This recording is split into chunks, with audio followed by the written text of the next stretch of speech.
Pag namatay ako ngayon, at namatay din kayo ngayon, at sabay-sabay tayong mamatay, gusto ko punong-puno ang langit ng puro anak ni El Shaddai. At hindi lang yon. Siguro, itatanong sa akin, Padre Ramon, ang saya-saya ko nakapasok ko sa langit. Ay, mabuti. Pero nasaan yung parish priest ninyo? Nasaan yung mga obispo nyo? Kalungkot, Father. Wala sila sa itaas. Nasaan? Huwag mong pagsasabi, Father, bulo ko sa'yo. Diyos ko, chismosa ka pa rin hanggang ngayon. Ang punto ko ay,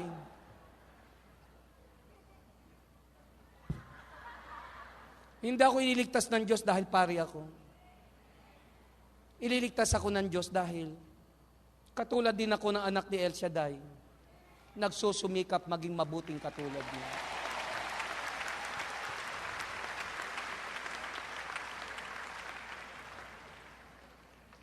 Tapos na.